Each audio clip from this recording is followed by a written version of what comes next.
On October 23rd, 1856, we were a weather-beaten and starving band of pioneers, struggling up the brutal mountain corridor in Wyoming known as Rocky Ridge. In the best weather, the climb was difficult. In the teeth of the blizzard of the century, it was near impossible. For my father, this trek up Rocky Ridge would be the culminating moment of his life, a place where faith, self-sacrifice, and a devotion to God and family would intersect. Having traveled thousands of miles over oceans of water, vast empty plains, and mountains of stone, Ole Madsen would lay down his life to help his family survive this final leg of the journey.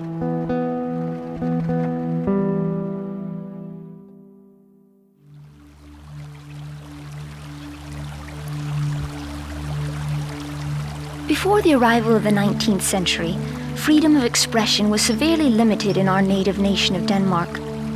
But with the dawn of the 1800s came new ideas, new freedoms, and enlightenment. My father was born on February 14, 1815, in Holstrup, Holbæk, the illegitimate child of a tailor, Christian Jacobsen Leike, and Anna Lardsdottir. At 14, Ole left home to find work. Life was hard, and there was little to distinguish the dreary days from one another, until someone came into his world who would change his life forever. On the 21st of July, 1837, at the age of 22, Ole married Anna Jensdottir. Anna was a widow with 4 children. She and Ole would have 6 more children: Karen, Joanna Marie, Mette Christina, Anders, who died just a few weeks after he was born, Andrew, and myself, Anna Marie. To the Danish island of Zealand, in the town of Tornved, came foreign preachers. These Americans proclaimed a message of newly discovered scripture, miracles, heavenly visitations, and a Christianity restored to its roots and authority on the earth. They also spoke of a new world under a government where individual freedoms were guaranteed to all, a place where a new Zion was being created. My parents listened to these Mormon missionaries and felt moved to join the church. Ole and Anna were baptized members in 1853. My parents opened their home and their hearts to the missionaries, feeding and housing them and holding branch meetings. Though there were new freedoms in Denmark, it was far from an open and tolerant society. At times, meetings of our little Latter-day Saint branch were disrupted by mobs, and we found our home frequently pelted with rotten eggs by those who disliked the believers in this foreign religion. Because of our affiliation with the Mormons, we were forbidden to attend school and were ostracized by other children. Then in 1856, the call came. Come to Zion.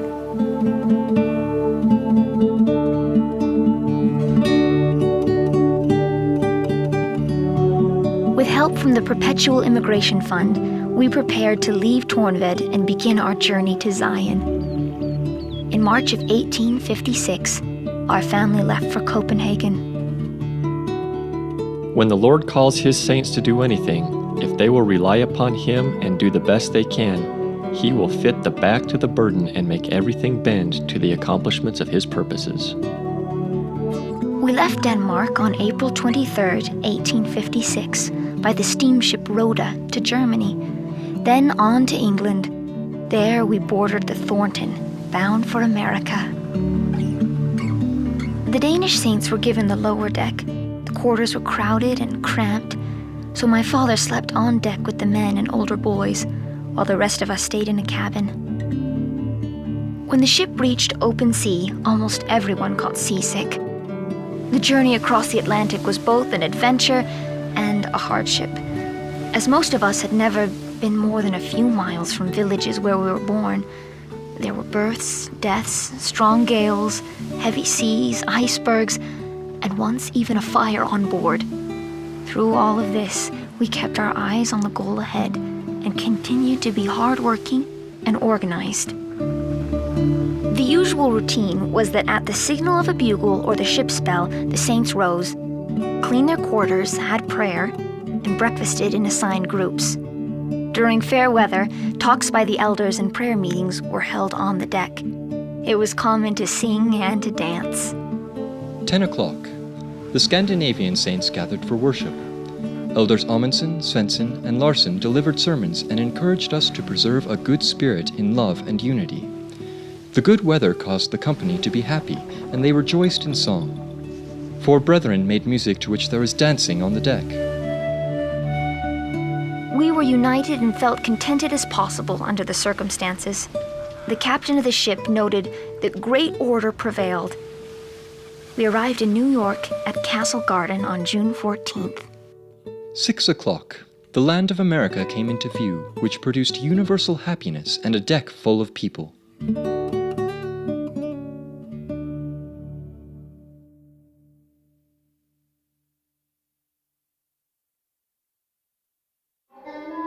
After a journey by rail, we arrived in Iowa on June 26th and began preparations to leave for Utah.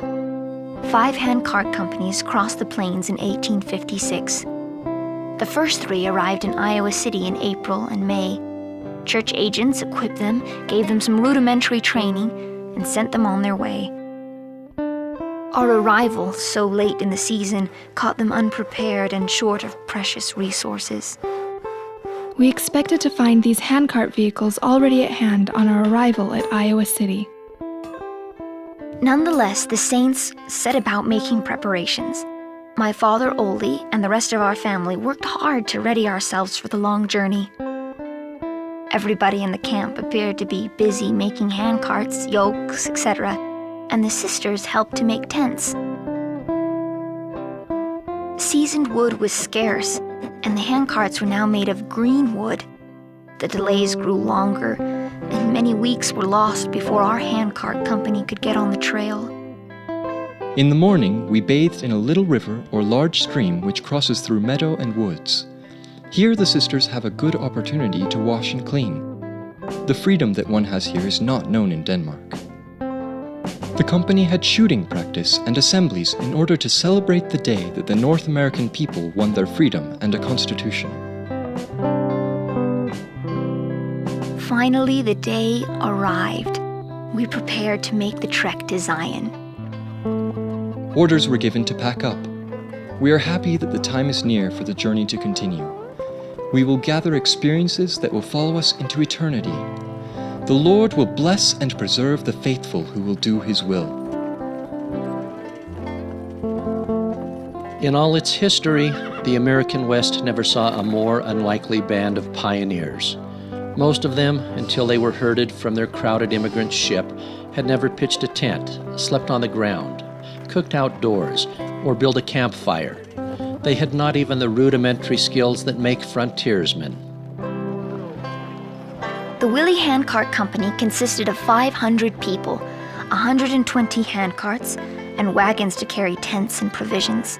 We also had oxen and cattle. On July 15th, our company of pioneers departed Iowa City. It was quite an interesting sight to see the carts roll out in their several divisions and to see the people in such good faith. Although the plains had never been crossed by handcarts, yet they believed they could accomplish it. For our group of saints heading into a wild frontier, the start of our journey was rocky. On the first full day, we managed to move only 3 miles. For a while, 6 or 7 miles a day was all we could endure. But as we became hardened to the strenuous labors of the trail, we traveled farther, 14 miles a day, then 18. And this in spite of the rough conditions and searing heat. On one day, the Danish saints misunderstood the plans for a 14-mile march, and we traveled 21 miles instead. The company was cheerful and happy. It was difficult to keep the train together in the assigned order because many tried to pass one another. The best evidence of their sincerity is the fact that they are willing to endure the fatigues and privations of a journey so lengthy. This is heroism indeed. We arrived in Florence, Nebraska with the rest of the Willie Company on August 11th. It became increasingly apparent that the lateness of the season might be a significant problem for our handcart company. Those familiar with the journey to the Salt Lake Valley urged our company to winter in Nebraska. We're liable to have to wade in snow up to our knees and shall at night wrap ourselves in a thin blanket and lie on the frozen ground without a bed. We cannot cross the mountains with a mixed company of aged people, women and little children so late in the season without much suffering, sickness, and death. Most people, however, felt that we should press on. The immigrants were entirely ignorant of the country and climate. Simple, honest, eager to go to Zion at once. Some of the saints were reluctant to press forward. About 100 people chose to stay in Nebraska. The rest of us set our eyes on the goal of reaching Zion. Seeing you are to go forward, I will go with you. Will help you all I can. Will work with you, will rest with you, will suffer with you, and if necessary, I will die with you. May God in His mercy bless and preserve us.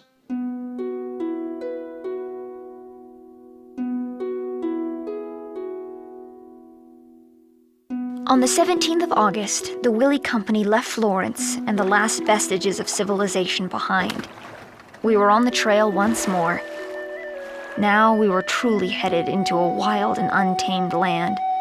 Though we avoided many of the dangers of the trail, it was the daily grind that began to take its toll.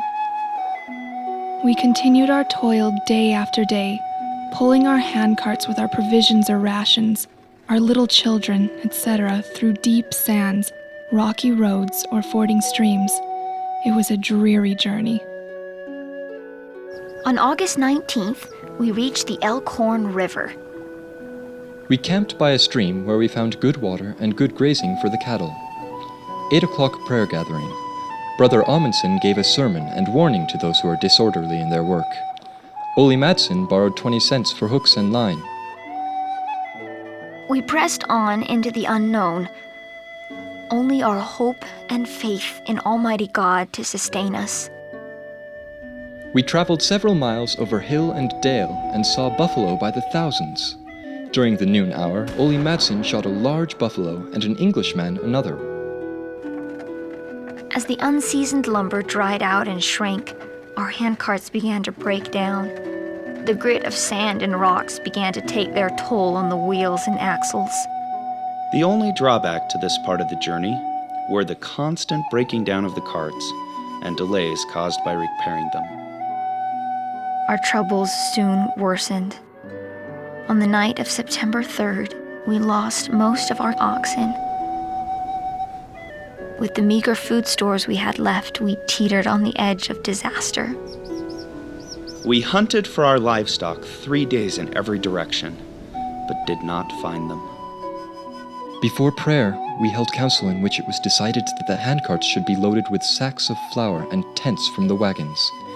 We can't move too fast, but necessity dictates that we traverse the wild waste, where we are surrounded by wild people and animals, as fast as possible. Though we could not know it, this event would be the cause of the final delay that would lead us to tragedy. With the ever-lengthening season, time was of the essence, but our Willie Company was now moving at a crippled pace and on shortened rations. As the nights became colder, it became apparent that we were in a race against the coming winter. We discarded everything that was surplus weight, including all our bedding and the family Bible with our records written in it. We had to throw them all away on the plains. I can yet close my eyes and see everything in panoramic precision before me. The ceaseless walking, ever to remain in my memory.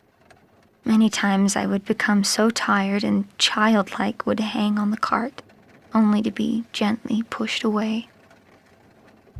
We now began to see buffalo off from the road. I got impatient at the distant view of them, so I went out for a hunt. I chased a herd 4 or 5 miles, shot at them, but to no effect. I had to return to camp with only a prairie dog. A soldier named Doctor arrived in our camp and reported an attack by Indians that had killed 2 men, their wives, and a child. We gave him food, even though we had little enough for ourselves. Just after dusk on September 12th, Franklin D. Richards and about a dozen returning missionaries passed our Willie company on the trail and promised to send food and supplies from Salt Lake.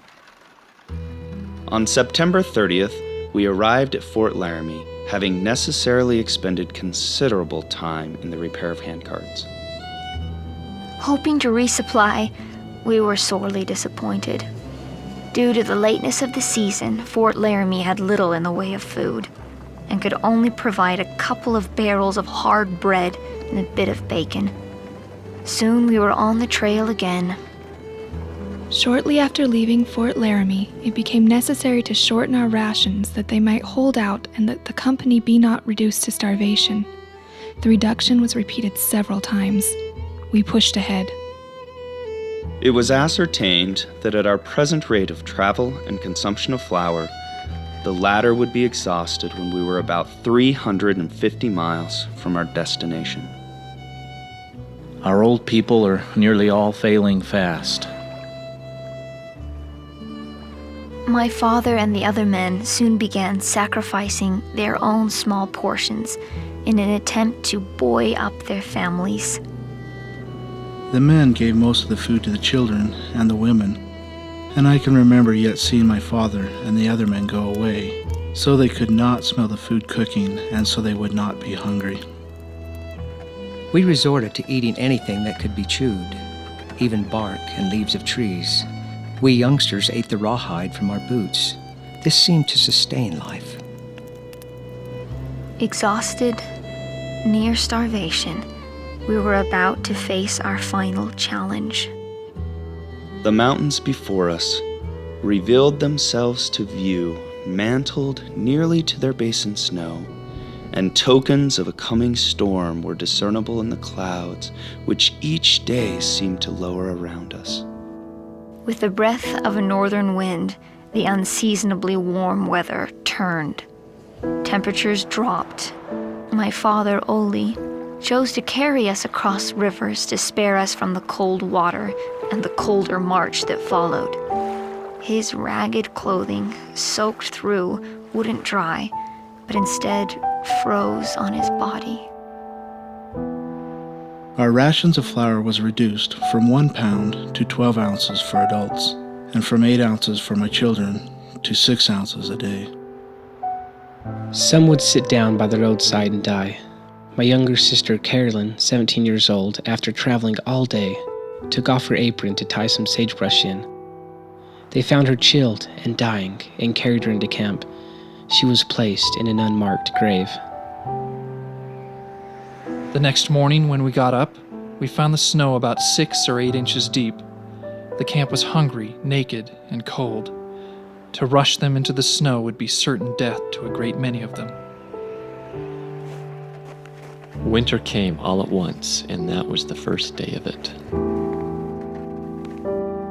We were overtaken by a snowstorm, which the shrill wind blew furiously about us. The snow fell several inches deep as we traveled along, but we dared not stop.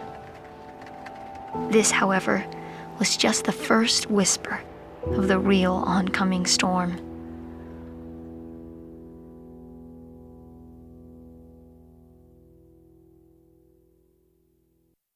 On October the 4th, Franklin D. Richards arrived in Salt Lake and reported to Brigham Young that handcart pioneers were still out on the plains.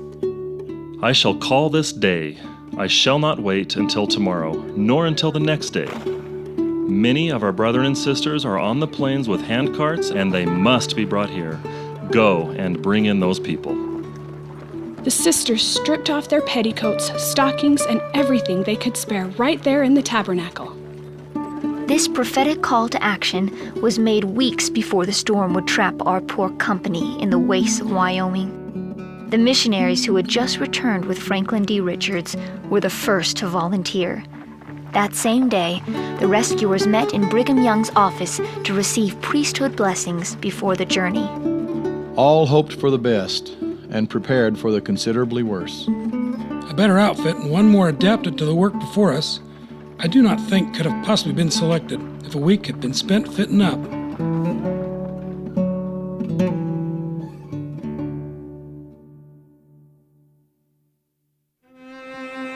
We commenced our march again. Nothing much of note transpired, except people died daily.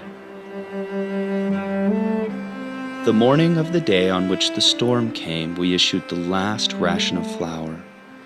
This was equally and fairly divided among all the company. We knew, we hoped, we prayed that the promised rescuers and supplies were on their way to us. The storm raged on, increasing in fury, day in and day out. We gathered together, some of our party to wait for help, and some to wait no more, as they were called home to God in heaven. I was 6,000 or 7,000 miles from my native land, in a wild, rocky mountain country, in a destitute condition, the ground covered with snow, the waters covered with ice, and I, with 3 fatherless children with scarcely nothing to protect them from the merciless storms. Brother Willie, who was the captain of the company, left the charge of the camp in the hands of Brother Atwood, and we started ahead in search of our brethren. We rode 12 miles where we expected to find them, but they were not there. We ascended the rocky ridge. The snow and awful cold wind blew in our faces all day. They were absent 3 days. 3 days which I shall never forget. The recollection of it unmans me even now. Such craving hunger I never saw before, and may God in His mercy spare me the sight again. The same blizzard which had stopped us had stopped the rescuers as well. They had camped off the trail. For protection of ourselves and animals, the company moved down the river to where the willows were dense enough to make a good protection against the raging storm from the north. I volunteered to take a signboard and place it at a conspicuous place at the main road. This was designed to direct the express party who were expected to return about this time, so they would not miss us. We crossed the rocky ridge, and upon the west bank of the North Fork of the Sweetwater, we found a friendly guidepost, which pointed us to their camp down upon the Sweetwater in amongst the willows. I had only been back to camp a short time when 2 men rode up from Willie's Handcart Company. The signboard had done the work of salvation. Brother Willie and Brother Elder arrived in camp at about 2 o'clock in the morning. When the rescuers learned of our terrible and destitute condition, in spite of the storm, they immediately broke camp in the dark and drove toward us. On the evening of the 3rd day, just as the sun was sinking beautifully behind the distant hills, on an eminence immediately west of our camp, several covered wagons, each drawn by 4 horses, were seen coming towards us. Shouts of joy rent the air. When the people of the camp sighted us approaching, they set up such a shout as to echo through the hills. We found them in a condition that would stir the hardest heart. They were out of provisions, freezing and starving to death. The men from the valley turned over to me flour, potatoes, onions, and a limited supply of warm clothing, besides quilts, blankets, buffalo robes, woolen socks. That evening, for the first time in quite a period, the songs of Zion were to be heard in the camp. Many declared we were angels from heaven. Though rescue had arrived, the journey was not over. It was decided that the company should seek the shelter of Rock Creek Hollow. But between there and us lay the part of the trail known as Rocky Ridge.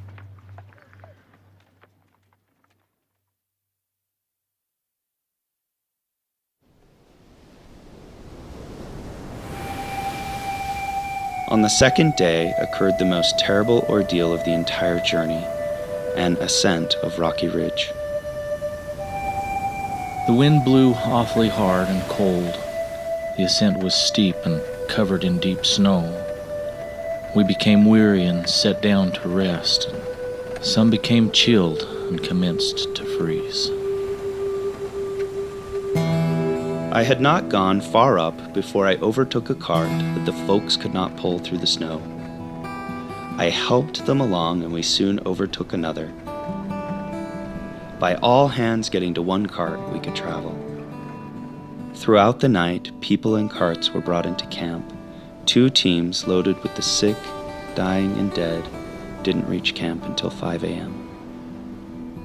Ole Madsen got his family safely to Rock Creek Hollow, but character and strength could not in the end pay the price of starvation and deathly cold. My father died not just as a result of the ascent up Rocky Ridge, where freezing winds pierced his poor dear body, but because he carried his family across freezing streams, sacrificed his rations for his children, placed his family first and himself last. Ole Madsen died watching over his family and friends, his boots frozen to his feet. He was buried in an unmarked grave with 12 others, having sacrificed all in his devotion to his family and to his God, having sealed his testimony with his life. Mother used to tell us children some of her experience. She would say, I could write a book of my life and not tell half the suffering we went through on our journey over the plains. The night her father died, the wolves howled all night. They believed the wolves had uncovered the bodies and were eating them. She told of how hard it was for her to think of such a terrible thing, and her mother now left alone with her children with nothing to eat, frozen and hungry. No person can describe it, nor could it be comprehended or understood by any human living in this life but those who are called to pass through it. Obedience is better than sacrifice.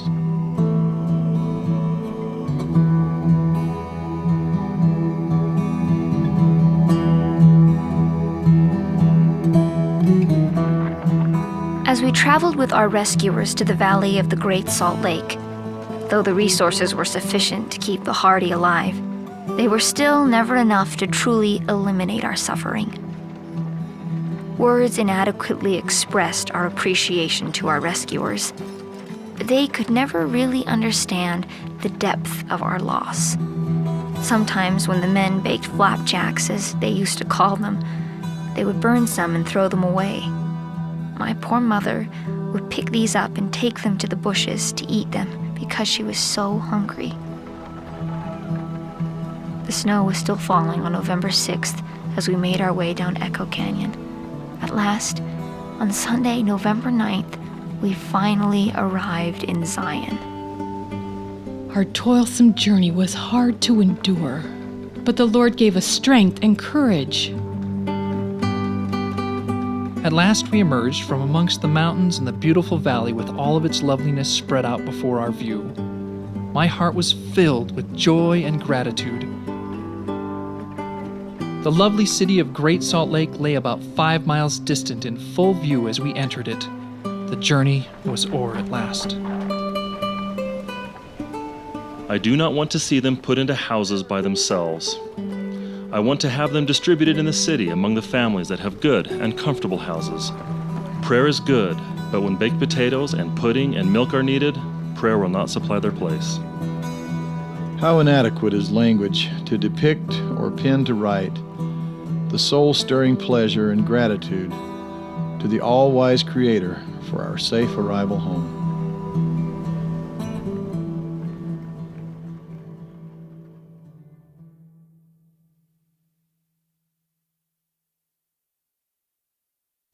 Our family lived as best they could, doing whatever was necessary to keep body and soul together. My mother took Andrew and myself with her to Ephraim in San Pete County. Joanna and Christina stayed behind to work, but eventually could bear their separation from our family no longer. We managed to get to the town of Nephi, thinking we would be able to get to Ephraim along with some people who might be going there. After several days of waiting, we found a man who was going to drive a cow to that place. We had to walk, but we wanted to be where Mother lived. When we reached the Sandpit River, the man put us astride the cow and led us to safety. Arriving at Ephraim at midnight, we went from house to house to find Mother and our younger brother and sister. We finally located them and found them sleeping together on the floor, covered only by a quilt. We cried for joy.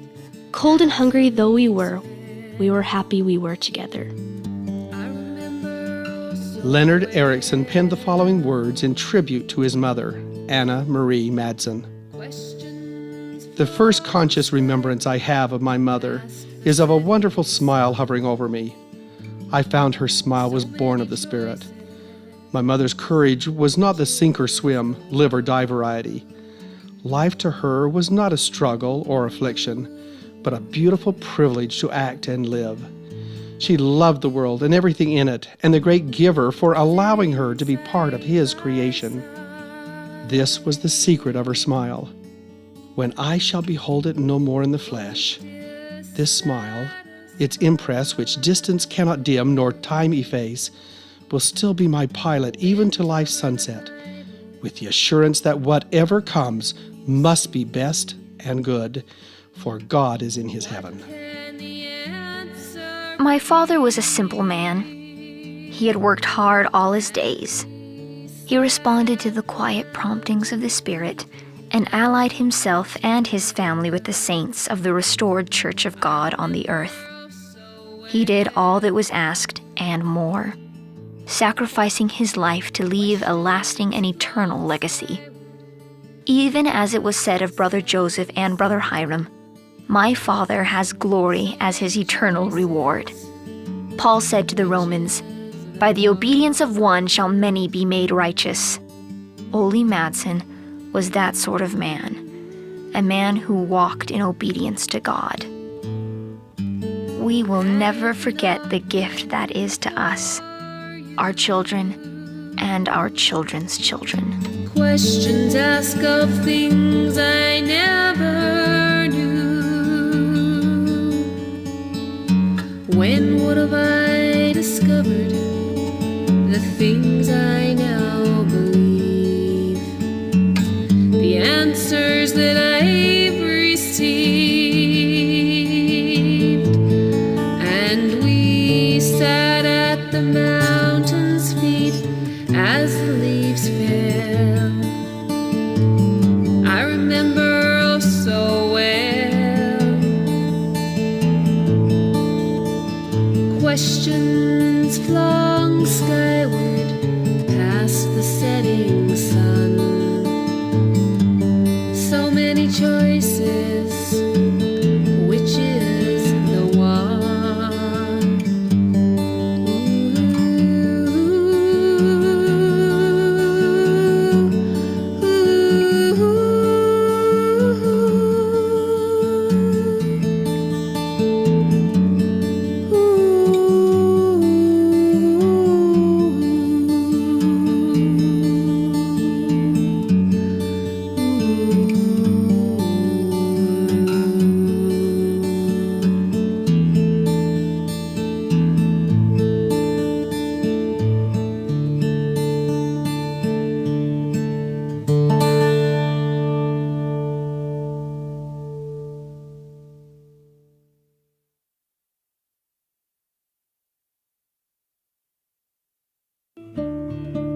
Anna Madsen was sent to live in Ephraim, and later was among the first saints to settle Mount Pleasant, Utah.